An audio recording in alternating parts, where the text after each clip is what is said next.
Speaking of Jefferson, Steph, let's go ahead and jump in. Just one pick later at 22nd overall, the Vikings got their Stefon Diggs replacement in Justin Jefferson out of LSU. What do you think of this move?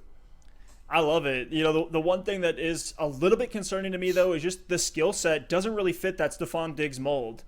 He does have 4.43 speed, but in my opinion, he's more of a slot guy, and that's what a lot of the evaluations and player profiles on him kind of say. He has fantastic hands, but he does struggle at times in press coverage, especially when they're going up some of the better corners in the league.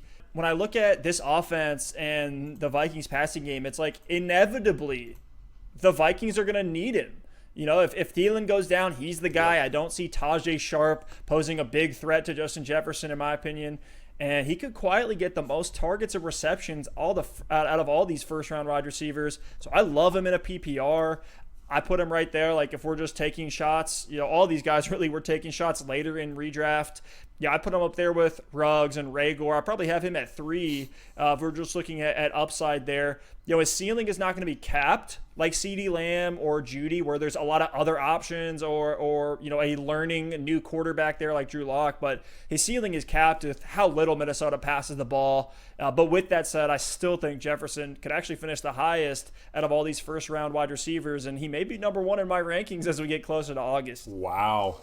Yep. Yeah, I'm actually a lot higher on Jefferson than I expected to be. I have him number 2 out of these first round rookies, just behind CeeDee Lamb. He walks into a great situation. I'm gonna try to ease some pain about that Vikings pass volume situation for you, Steph. It actually was really interesting.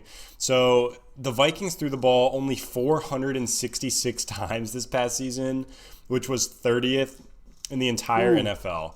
The year before that, so 466, the year prior with Kirk Cousins in his first year in Minnesota, they threw the ball 606 times. So I know they implemented this run-heavy offense, and it really worked well for them.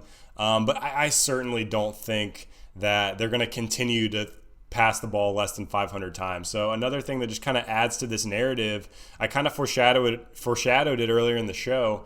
Kevin Stefanski left town for your Cleveland Brownies to be the head coach, and he was the play caller last season. So looking at this Vikings offense, they brought in Gary Kubiak to replace him as the offensive coordinator. He's expected to call the plays, and in Kubiak's last 4 seasons as a head coach, 2 of those were with the Texans with Matt Schaub at quarterback, and 2 of those were with the Broncos with Peyton Manning at quarterback.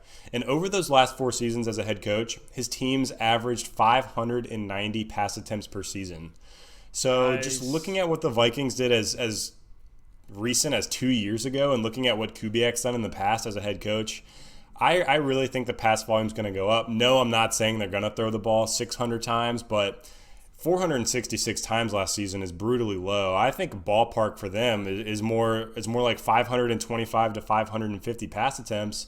And even if they're on the low side of that at 525, that's 60, 70, 80 more targets in this offense.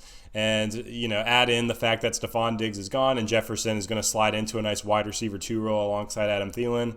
And I certainly think that there's some opportunity here. So I do think the Vikings are going to throw the ball more. I love Justin Jefferson as a pick here for the Vikings, and I think he will have some fantasy value in 2020. Yeah, I think he's like the safest one. If we're just looking at all these names, saying who's probably the safest one for 90 targets. Yeah, I know we love Rager. That's certainly a hot take on Rager. Like, I'll admit that. But for Jefferson, he's got the talent, he's got the opportunity, and I love it. And like, if you get Adam Thielen, why not just grab Jefferson as a handcuff? He's a slot guy too, just like Thielen is. He's got great hands, just like Thielen does. So I could just see him sliding into that role really, really nicely.